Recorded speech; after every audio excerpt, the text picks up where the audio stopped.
students. So today we are going to start with the very new chapter current electricity. ठीक है. So current electricity is a very important chapter. This is the third chapter of NCERT. हमने 2 chapter already complete कर लिए हैं, आप उनको देख सकते हैं. करंट इलेक्ट्रिसिटी पे आज का जो लेक्चर रहने वाला है that will be a very basic lecture. इसमें मेनली हम जनरल चर्चा करेंगे, जनरल बातचीत करेंगे. करंट क्या होती है, किससे रिलेटेड होती है, कैसे करंट पे वर्किंग रहती है, क्या सारी बातें हैं, वो सारी जनरल बात आज होगी. तो जनरल लेक्चर रहने वाला है ये. बहुत कुछ ओवरव्यू और बहुत कुछ अच्छा सीखने को मिलेगा यहाँ पे आपको. तो आइए शुरुआत करते हैं हमारे करंट इलेक्ट्रिसिटी की. तो एक सबसे पहले एक जनरल छोटा सा मैं ओवरव्यू आपको दे दूं. That overview is related to the हमारा कि क्या क्या हम पढ़ने वाले हैं, क्या क्या जनरल रहेगा इसमें और कितना कुछ हमें अच्छे से करना है. तो ये सब कुछ हमें एक बार समझ में आ जाएगा तो हमारे लिए काफी अच्छा रहेगा. आइए शुरू करते हैं हम कहानी को हमारी. तो देखो करंट इलेक्ट्रिसिटी में बेटा सबसे पहले हम देखेंगे इलेक्ट्रिक करंट क्या है. उसके बाद में ड्रिफ्ट वेलोसिटी की बात होगी. ड्रिफ्ट वेलोसिटी से रिलेटेड कुछ टर्म्स रहेगी वो हमें समझना रहेगा. After that Ohm's law, resistance क्या होता है, रेजिस्टिविटी क्या होती है, वो किन फैक्टर्स पे डिपेंड करती है. इस रेजिस्टेंस पे देखो हमारे पास में रेजिस्टेंस क्या रहता है, ohmic and non ohmic resistance वगैरह, series and parallel combination one of the important portion here. उसके बाद रेजिस्टिविटी जो बात कर ली मैंने साथ में, ये मतलब साथ से चलेंगे सब. और टेम्परेचर डिपेंडेंस तो ये पहले देख लेंगे हम. उसके बाद इलेक्ट्रिक एनर्जी एंड पावर. आप सबने ये बहुत सारा पोर्शन 10th क्लास में भी पढ़ा है. तो यहाँ पे क्या बढ़ जाएगा, कॉम्प्लेक्सिटी बढ़ जाएगी बेटा जी. सर्किट्स की कॉम्प्लेक्सिटी बढ़ जाएगी. केवीएल केसीएल सीखोगे तो वो बढ़ जाएगा यहाँ पे. तो काफी अच्छा रहने वाला है ओवरऑल हमारा चैप्टर का जो रहेगा सफर. आइए आगे बढ़ते और देखते हैं क्या क्या हम मेनली पढ़ेंगे. Electric cell. अब सेल में बेटा internal resistance, potential difference, series and parallel combination, ये सब बहुत अच्छे से देखना रहेगा हमें. Kirchhoff's laws and application, one of the very important portion जहां से बोर्ड और जेईई दोनों बहुत इंटरेस्टेड होते हैं और दोनों खूब सारे क्वेश्चंस उठाते हैं. तो ये तो हमें अच्छे से आना ही आना चाहिए, इसका कोई तोड़ नहीं है हमारे पास में. ठीक है. सो किरचॉफ्स लॉज जो है वो अच्छे से आने चाहिए और हमें बहुत अच्छे से पढ़ेंगे भी इनको. ओके चलिए आगे बढ़ाते हैं कहानी को. व्हीटस्टोन ब्रिज, मीटर ब्रिज और पोटेंशियोमीटर, ये सारी बातें करेंगे हम इसमें. और साथ ही इनके डिफरेंट एप्लीकेशंस जो है आपके प्रैक्टिकल पर्पस से, तो वो सब भी मैं यहाँ पे इसी चैप्टर में इंक्लूड करूंगा. तो थोड़ा बड़ा जाएगा चैप्टर हल्का सा, बट बिलीव मी आप साथ बना के रखेंगे तो बहुत मजा आने वाला है, बहुत अच्छा रहने वाला है, काफी अच्छे से सब कुछ हो जाएगा. बस कंटिन्यूटी बनाए रखना, देखते रहो लेक्चर्स और प्रॉब्लम सॉल्व करते रहो. That is the only thing required. इतना कर लोगे तो बहुत अच्छा कर लोगे, फोड़ क्या होगे. ठीक है. चलिए अब हेडिंग से ही पता चल रहा है करंट पे जनरल बातचीत करने वाले हैं हम. तो जनरल बातचीत कुछ ऐसी है बेटा, आप सबको पता है कि जैसे ही क्या होता है आप स्विच ऑन करते हैं. ठीक है, कलर दूसरा ले ले उसके बाद शुरू करते हैं. मान लीजिए एक कोई वायर है यहाँ पे, बढ़िया भाई वायर था यहाँ. सबको एक बिहेवियर पता है. मान लो बेटा वायर है, कंडक्टर है. कंडक्टर क्या होता है आप सबको पता है, कैपेसिटेंस में बहुत बात हो चुकी. कंडक्टर वो है जिससे करंट क्या होता है, जिससे करंट फ्लो कर सकता है, जिससे करंट फ्लो कर सकता है और जिसमें फ्री इलेक्ट्रॉन्स होते हैं. ठीक है. अब सिंस की मैं डेफिनेशन वगैरह की बातें हम बाद में करेंगे, उससे पहले मैं ये बताना चाहता हूं, आपको पता चला कि जिसमें फ्री इलेक्ट्रॉन्स होते हैं, जिससे करंट फ्लो कर सकता है, वो सब कंडक्टर है. इसमें फ्री इलेक्ट्रॉन्स मौजूद है, बिल्कुल है इसमें फ्री इलेक्ट्रॉन्स. फिर ऐसा क्या होता है, आपने देखा होगा वायर रखा हुआ है साइड में से, यहाँ पे साइड में एक वायर रख दूं, मान लो कि ये वायर था. इस वायर को बेटा मैं टच करूं, केवल सिंपल वायर रखा हुआ है, क्या मुझे कुछ झटका लगेगा? ना, बिल्कुल नहीं लगेगा. प्रेस का वायर ले लो, जब तक हम प्लग से कनेक्ट नहीं करेंगे तब तक उसमें करंट फ्लो नहीं करता. इसकी क्या वजह होती है कि उसमें करंट फ्लो नहीं करता, ये समझना काफी इंपॉर्टेंट है. आपको भी लग रहा होगा जरूरी है भाई कि ऐसा क्या है सर कि नॉर्मल रखे हुए वायर में करंट फ्लो नहीं कर रहा और ऐसे हम किसी से भी कनेक्ट करते हैं तो करने लगता है. क्या उसमें इलेक्ट्रॉन्स नहीं थे, क्या इलेक्ट्रॉन्स फ्लो नहीं कर रहे हैं? क्योंकि आपको याद होगा करंट की डेफिनेशन क्या होती है, इलेक्ट्रॉन फ्लो होता है तो करंट फ्लो करता है. तो सर ऐसा क्या है कि यहाँ पे ऐसा नहीं हो रहा. बिल्कुल सही पॉइंट है आपका और पूछना भी बिल्कुल वैलिड है यहाँ पे आपका. तो आइए शुरू करके देखते हैं इसको। बेटा हुआ क्या समझो, जब इलेक्ट्रॉन्स रेंडमली इसमें रखे हुए थे, इलेक्ट्रॉन्स फ्री है, इलेक्ट्रॉन्स मूव कर रहे हैं, कोई पूछे इलेक्ट्रॉन्स मूव कर रहे हैं, मैं कहूंगा हाँ कर रहे हैं, तो फिर करंट क्यों नहीं है, तो मैं कहूंगा बेटा उनका मूवमेंट जो है उसका नेट डिस्प्लेसमेंट जो है, एस डिस्प्लेसमेंट को दिखाते हैं, that is zero. Net displacement जो होता है वो जीरो होता है, इस वजह से ये मूवमेंट नहीं कर पाते हैं और हमारे पास में आंसर क्या आता है, जीरो के इक्वल आंसर आता है। आ रहा है आप सबको भी समझ में? आई होप आपको भी क्लियर हो रहा होगा ये पोर्शन, ठीक है। ओके, सो यहाँ पे बेटा देख सकते हैं हम कि मूवमेंट जो था वो किस वजह से नहीं था, क्योंकि नेट डिस्प्लेसमेंट हमारा जो आ रहा था वो जीरो के इक्वल आ जा रहा था, ठीक है। सो समझने की बात थी कि एक्चुअल में रैंडम मोशन था, इधर उधर गया वापस सेम पोजीशन पे आ जाता था। तो नेट ये बाद में और देखेंगे, बट अभी थोड़ा डिटेल से समझने की कोशिश करते हैं। तो नेट डिस्प्लेसमेंट कितना आ रहा है हमारा, जीरो के इक्वल आ रहा था। तो नेट फ्लो हुआ ही नहीं तो चार्ज कहां से आएगा। अब समझो अपोजिट केस, जैसे ही हमने क्या हुआ कि इस पे बैटरी लगा दी, कंडक्टर को क्या किया हमने, एक्सटर्नल एनर्जी सोर्स से जोड़ दिया। जैसे ही बैटरी से जोड़ दिया, हमारा क्या हुआ, यहाँ पे इलेक्ट्रॉन्स का फ्लो होना शुरू हुआ। तो इसको मैं इस तरह समझाऊंगा, ध्यान दो बेटा। यहाँ पे इलेक्ट्रॉन्स तो थे, बट एक्चुअल में ध्यान दो तो खूब सारे इलेक्ट्रॉन्स थे, बहुत सारे होते हैं, और इनकी डायरेक्शन डिफाइंड नहीं है। ये सेम आप बच्चों की तरह है जिनकी कोई डायरेक्शन नहीं होती, इनकी डायरेक्शन डिफाइंड नहीं है। और डायरेक्शन डिफाइंड नहीं है, इस वजह से क्या हो रहा है कि इधर उधर भटक रहे हैं, बिल्कुल कोई डायरेक्शन डिफाइन नहीं है, इधर उधर भटक रहे हैं, और रिजल्ट इसका जीरो आ रहा है, बिल्कुल जीरो के बराबर रिजल्ट आ रहा है, पहुंच के वहीं पे आ जाते हैं। अब समझो ध्यान से, विदाउट डायरेक्शन स्टूडेंट्स भी एमलेस है, कोई एम नहीं है इनका, there is no aim, there is no direction, बस ऐसे ही मस्ती में जी रहे हैं, जिधर भागना हो भाग रहे हैं, फाइनल उसी पॉइंट पे आके पहुंच जाते हैं। हुआ क्या, अब ये आपकी तरह है। अब जैसे आपको एक टीचर का क्या काम होता है, टीचर आपको एक तरह से डायरेक्शन पे लाता है, आपको एक डायरेक्शन प्रोवाइड करता है। सिमिलर तरीके से इनको भी डायरेक्शन की नीड है, तो इनको डायरेक्शन कौन प्रोवाइड करेगा, इनको डायरेक्शन प्रोवाइड करने के लिए हम एक्सटर्नल एनर्जी सोर्स लाते हैं, एक्सटर्नल एनर्जी लाते हैं। आ रहा है समझ सबको? तो जैसे ही इनको एक एक्सटर्नल सोर्स मिला, इस बैटरी ने इनको क्या किया, इनको डायरेक्शन प्रोवाइड की, एक स्पेसिफिक डायरेक्शन बोल दी। इसने बोला देख तू पॉजिटिव चार्ज है तो इधर भाग, और नेगेटिव चार्ज है तो इधर भाग। अब कैसे भागेंगे वो सब बातें हम करेंगे, बट इसने कुछ direction they the specific.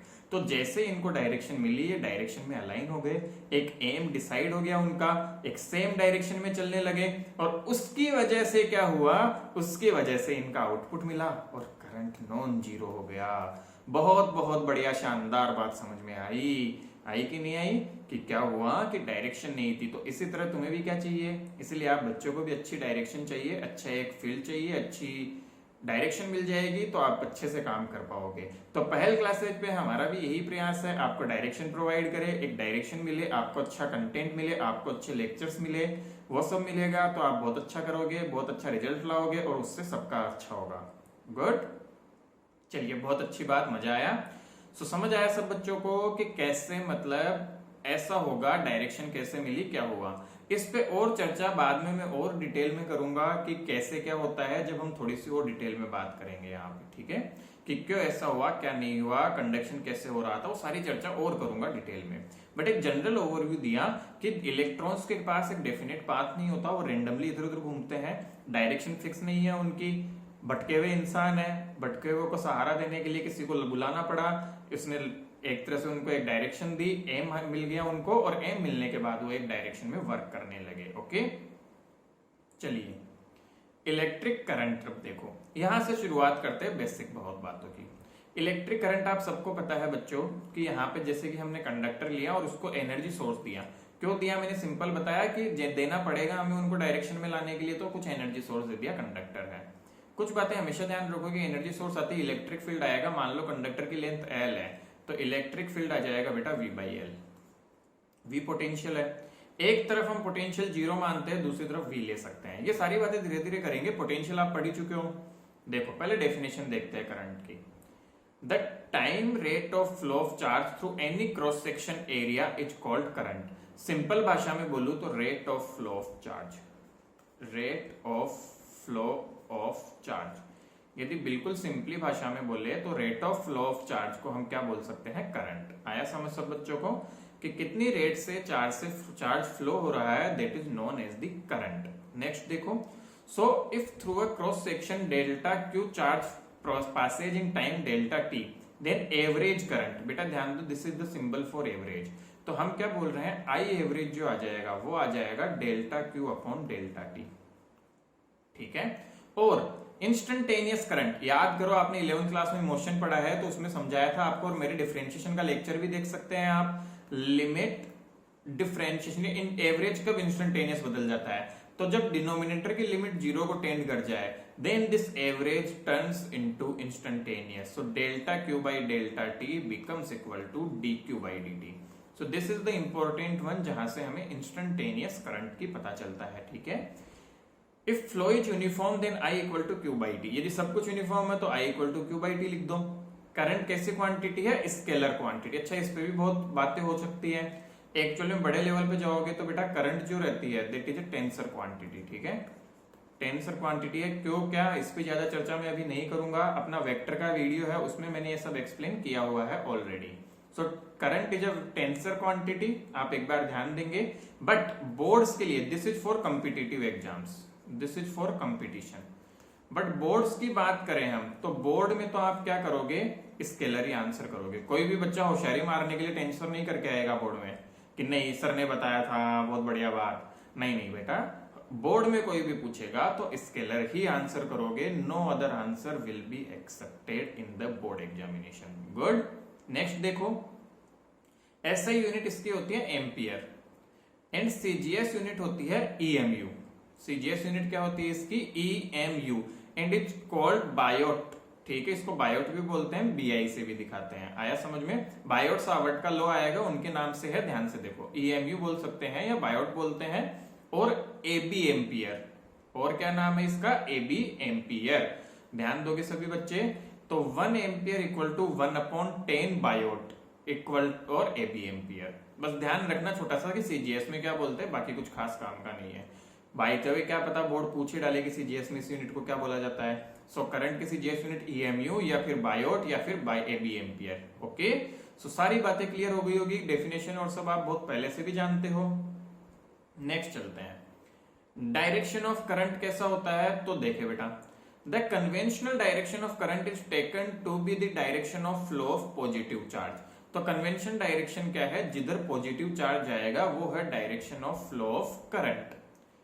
It means field and is opposite to the direction of flow of negative charge. अच्छा, पॉजिटिव चार्ज किधर जाता है, मान लो इलेक्ट्रिक फील्ड इधर था तो पॉजिटिव चार्ज इधर जाएगा और नेगेटिव चार्ज इधर, तो फील्ड की डायरेक्शन में करंट की डायरेक्शन को माना जाता है कन्वेंशनली। अगला देखो, दो conventionally a direction is associated with the current opposite to direction of electron, it is not a vector. ध्यान दो, करंट के साथ में डायरेक्शन तो है, ये बहुत अच्छा टॉपिक है, 11th में एनसीईआरटी में बहुत डिस्कशन होता है इसका, डायरेक्शन है, but this is not vector, ये वेक्टर नहीं है।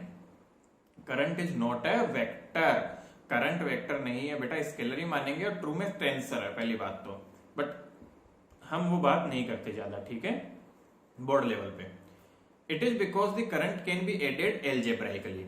याद करो, ध्यान दो, तो बेटा करंट इधर जाता है, 5 जा रही है मान लो, ठीक है, यहाँ नहीं बेटा मैं यहाँ लिख देता हूँ, मान लो 5 करंट यहाँ जा रहा है और इसे 2 ब्रांच में टूटा, इधर 3 इधर 2, तो क्या एल्जेब्राइकली ऐड करते हो 3 + 2 = 5, या ऐसा सोचते हो कि अरे वाह भाई यहाँ का एंगल 60 डिग्री है, लगाओ फॉर्मूला 2² + 3² + 2 × cos 60 का √, ऐसे करते हो या डायरेक्ट जोड़ देते हो, ऐसे नहीं करते भाई, ये कौन सी पागलपंती है ना। तो वेक्टर होता तो ऐसे करते हैं, बट वेक्टर नहीं है तो हम ऐसा नहीं करते, समझा ही नहीं आई। चलो बहुत बढ़िया बात। Only scalar quantities can be added algebraically, not the vector quantities. तो ठीक है, तो ये हम ध्यान रखेंगे, अपने 12th के लेवल पे सारी बात कर रहे हैं हम, बाकी तो जो भी अदर क्वांटिटीज है दैट इज अ पार्ट। तो कंपटीशन के लिए मैंने आपको बता ही दिया क्या कंसिडर करना है, तो वो ध्यान में रख के हम आगे बढ़ जाएंगे। सो देखो बेटा, फोर्स इधर है इलेक्ट्रिक फील्ड, तो प्लस चार्ज इधर ही जाएगा और माइनस चार्ज उसके अपोजिट में जाएगा। तो इस तरह से आप कर सकते हैं, आसानी से, कोई प्रॉब्लम नहीं होनी चाहिए। चलिए बहुत बढ़िया। नेक्स्ट देखो, charge on a current carrying conductor. तो पहली बात कि करंट कैरिंग कंडक्टर पे कैसे चार्ज रहेगा, तो देखिए बेटा, in conductor the current is caused by electron. Current किसकी वजह से होता है? इलेक्ट्रॉन्स की वजह से होता है। फ्री इलेक्ट्रॉन सबको पता ही है। The number of electrons and proton in a conductor is same. बिल्कुल सही बात है। कंडक्टर में नंबर ऑफ इलेक्ट्रॉन प्रोटॉन, कोई भी न्यूट्रल है, कोई भी न्यूट्रल एटम है, उसमें number of proton equal to number of electron होते ही है। Hence the net charge in current carrying conductor is zero. सबको पता होनी चाहिए कि नेट चार्ज तो कितना होता है करंट कैरिंग कंडक्टर पे? जीरो के बराबर होता है। चलो भाई, current through a conductor of non uniform cross section, तो ये तो बात समझ में आ गई, नेट चार्ज कंडक्टर पे जीरो होता है। अब देखो, नॉन यूनिफॉर्म क्रॉस सेक्शन हो तो करंट कितना होगा? For a given conductor current does not change with change in cross sectional area. मतलब यहां से I1 जा रही है, यहां से I2, यहां से I3, तो क्रॉस सेक्शन एरिया चेंज होने से करंट चेंज नहीं होगा। I1 I2 बराबर I3। ये कुछ ऐसा है बेटा, ध्यान दो। तो वो पाइप वाला याद करो आपका पहले वाला, यदि ध्यान दोगे तो, कि यहां से पानी की जो रेट है वही रेट सेम रहेगी, तो उसी तरह चार्ज के फ्लो की रेट भी सेम रहेगी। ठीक है, सो ये बिल्कुल बेसिक बातें हैं ध्यान रखने की, कि करंट जो है ये कंडक्टर में, गिवन कंडक्टर के लिए क्रॉस सेक्शन एरिया चेंज करने पे करंट का चेंज नहीं आता है। ये बिल्कुल ध्यान देने की बात आपको समझ में आनी चाहिए। आई होप बेसिक प्रिंसिपल सारे क्लियर हो गए होंगे आपके। कोई भी डाउट हो तो जरूर बताएं मुझे। ठीक है, चलिए देखते हैं आगे कि कैसे हम करेंगे इसको। अच्छा देखो बेटा, टाइप्स ऑफ करंट में मेनली हमारे पास कौन कौन सी आती है? इलेक्ट्रिक करंट दो तरह के मेन डील करते हैं, अल्टरनेटिंग करंट और डायरेक्ट करंट। आप पहले भी बहुत बार पढ़ चुके होंगे, एक बार दोबारा देख लो। अल्टरनेटिंग करंट क्या होती है? जिसकी बेटा साइकिल चेंज होती है, या पॉजिटिव और नेगेटिव डायरेक्शन जो चेंज करे, ऐसा current magnitude and direction both varies with time. ठीक है, और ऐसा करंट जिसकी डायरेक्शन चेंज नहीं हो उसको बोलते हैं डीसी। एक ध्यान दे बेटा, आप सेमीकंडक्टर डिवाइसेज में पढ़ते हैं रेक्टिफायर, तो जो अल्टरनेटिंग करंट को डीसी में बदल दे उसे बोला जाता है rectifier. Alternating current heating effect show करती है। ठीक है, और ये जो शो करता है सिंबल ये होता है। बेटा यहाँ पे कुछ पॉइंट्स की बात करूं और एक्स्ट्रा में डीसी के लिए, तो ये हीटिंग इफेक्ट भी शो करता है, मैग्नेटिक इफेक्ट भी शो करता है। ठीक है, मैग्नेटिक इफेक्ट कौन शो करती है? डीसी करंट हमारे मेनली। हमारे एसी करंट में मैग्नेटिक इफेक्ट वगैरह देखने को नहीं मिलता है, तो ध्यान रखने की बातें हैं ये। और इसका सिंबल सिंपली बेटा हम बैटरी का इस तरह से बैटरी सिंबल बना के हम इसको दिखा सकते हैं सिंपली, है ना, या सिंपल जाने की तरह से इसको बताते हैं। गुड, एक लाइन पे इस तरह से जाते हुए भी इसको दिखा सकते हैं। ओके, कोई डाउट हो यहाँ तक तो बिल्कुल बताएं आप बेहिचक, कोई भी प्रॉब्लम नहीं रहनी चाहिए। बहुत बेसिक बहुत ही सिंपल बातें कर रहे हैं, कुछ भी रॉकेट साइंस नहीं पढ़ा है। आपके सामने सारे नोट्स लिखे हुए हैं, आप इनको नोट डाउन भी करते चले जाए, आपके नोट्स इतने शानदार बन जाएंगे कि बस पूछो मत। चलिए आगे बढ़ते हैं। एक क्वेश्चन सॉल्व कर ले यहाँ पे। बेटा ये क्वेश्चन सॉल्व करने के लिए पहले मैं एक अलग से क्वेश्चन करवाता हूँ आपको। मान लो आपको ऐसा दिया हो क्या, कि लेटेस्ट से आपको ये दे दिया जाए कि Q की वैल्यू दे दी आपको, Q equal to t square plus 2t, और आपसे पूछा जा रहा है current at t equal to 1। तो क्या करोगे? फॉर्मूला यूज करो बेटा। करंट का फॉर्मूला होता है dq बाई dt, मतलब इसको t के रेस्पेक्ट में डिफरेंशिएट करो तो आ जाएगा 2t प्लस 2। और कितने टाइम पे पूछा है? टाइम पूछा गया है t इक्वल टू 1 पे, तो t इक्वल टू 1 की वैल्यू पुट रख देंगे यहाँ पे। सो I कितना आ जाएगा? I आ जाएगा 4। आया समझ? t इक्वल टू 1 जब पुट करेंगे तो 4 आ जाएगा। तो ऐसा कोई भी सवाल आए आपके पास जहां Q किस पे डिपेंड हो? टाइम डिपेंडेंट हो। Q की डिपेंडेंस किस पे रहे? मेनली टाइम पे डिपेंडेंट रहे, वहां पे आपको इस तरह का फॉर्मूला यूज करके वैल्यू फाइंड करनी रहेगी, और उसको फिर आप वैल्यू पुट करके आंसर फाइंड कर सकते हो। सो ये उसी तरह का है जैसे हमने मैकेनिक्स में I V A और ये सब निकालते थे, S से V आता था, V से A आता था, ये सब, या फिर इनसे इधर जाते थे। So this is that type of only. हमें फॉर्मूला आता है तो आप ये अच्छे से कर लोगे, और यदि फॉर्मूला क्लियर नहीं है तो आपको ये करने में प्रॉब्लम्स आएगी। चलिए नेक्स्ट प्रॉब्लम देखो। The current through a wire varies with time as I equal to I naught. अब देखो करंट दे दी हमें I equal to I naught plus alpha t, where I naught equal to 10। तो पहले इसको सोल्व भी कर लेते, सिंप्लीफाइड 10 प्लस 4t, ये करंट का एक्सप्रेशन हो गया। ठीक है, find the charge that flows through a cross section of wire in first 10 seconds. मैं आपको कहूंगा आप ये पॉज करो वीडियो और इसको सॉल्व करो। आप पॉज करके सॉल्व करने की कोशिश करें कि कितना हम सॉल्व कर पाते हैं, ठीक है। फिर मैं आगे बढ़ूंगा इसको लेके। चलिए भाई, बहुत बढ़िया बात, आप सॉल्व कर लिए। चलो, आई को क्या लिखेंगे, उल्टी प्रोसेस, उल्टी वाली प्रोसेस। कैसी प्रोसेस, उल्टी प्रोसेस है। तो आई को हम क्या लिख लिए बेटा, आई को लिख लेंगे हम, आपको पता ही चल गया है आई को कैसे, dq बाई dt लिखेंगे। सो dq आ जाएगा 10 + 4t dt। लिमिट कहां से कहां तक, मान लो ये t बराबर 0 पे 0 था, ये q हो गया, ये t बराबर 0 पे था और t बराबर 10 तक पूछा है ना, 10 सेकंड में निकालना है। सो हमने 10 सेकंड ले लिया इसको। गुड, चलो बहुत बढ़िया, फटाफट से लिमिट लगा दी हमने। तो ये तो q बन गया, इधर इंटीग्रेशन कर लो 10t + 4t²/2। सो 4t²/2 को मैं 2t² लिख देता हूं। और लिमिट कहां से कहां तक लगेगी, 0 से 10। तो पहले 10 लिमिट लगा दो, आ जाएगा 100 + 10 का स्क्वायर कितना हो जाएगा, 200, सॉरी 10 का स्क्वायर 100 + 2 200 और -0, 0 रखूंगा तो। सो आंसर आया मेरा 300। आया समझ सभी बच्चों को? कोई भी प्रॉब्लम हो जरूर पूछ ले। सिंपल सी चीजें कर रहे हैं, सिंपल सा तरीका है, बेसिक डिफरेंशिएशन इंटीग्रेशन है। आपको यदि बेसिक डिफरेंशिएशन इंटीग्रेशन में प्रॉब्लम है तो मैं कहूंगा आगे बढ़ने से पहले आपने मेरी 11th की मैथमेटिकल टूल्स की सीरीज जरूर देख लें। उसको नहीं देखोगे तो आगे बेटा बहुत प्रॉब्लम्स आएगी। तो अभी तक हमने क्या क्या देखा, अभी तक हमने देखा करंट क्या है, डायरेक्शन क्या होती है उसकी, ठीक है, और कंडक्टर का चार्ज कैसे हो रखा जाता है, और कंडक्टर में फ्लो किस तरह से क्या किया करता है, और कुछ क्वेश्चंस देखे हमने। करंट का बिल्कुल बेसिक अभी तक हमने डिस्कस किया है, कुछ भी हाई फाई डिस्कशन नहीं किया है, बहुत बेसिक से बढ़ रहे हैं आगे, ठीक है। चलो, कुछ इंपॉर्टेंट पॉइंट्स आप ध्यान रखेंगे। In conductors the current is due to the flow of free electrons. तो कंडक्टर में किसकी वजह से होता है, फ्री इलेक्ट्रॉन्स की वजह से। इन इलेक्ट्रोलिसिस और electrolytes current flow is due to flow of positive and negative ion. आपने यदि इलेक्ट्रोकेमिस्ट्री पढ़ लिया है और नहीं भी पढ़ा तो हम थोड़ा टाइम में कवर करेंगे उसे, या थोड़ा भी याद हो बेटा। तो पानी है, जैसे पानी में यदि NaCl आप डाल दो तो क्या ये कंडक्टिंग बन जाता है, क्यों, क्योंकि Na+ और Cl- आ जाते हैं। तो इनको हम बोलते हैं आयंस। क्या बोला जाता है, इन्हें आयंस बोला जाता है। तो इन आयंस की वजह से करंट देखने को मिलता है। गुड, सो आयंस की वजह से करंट देखने को मिलेगा हमें किसमें, इलेक्ट्रोलाइट्स में। चलो भाई, in semiconductors the current is due to flow of electrons and holes. बेटा जब सेमीकंडक्टर हम पढ़ेंगे तो सेमीकंडक्टर्स में होता है किसकी वजह से, इलेक्ट्रॉन की वजह से और होल्स की वजह से, दोनों की वजह से करंट होता है।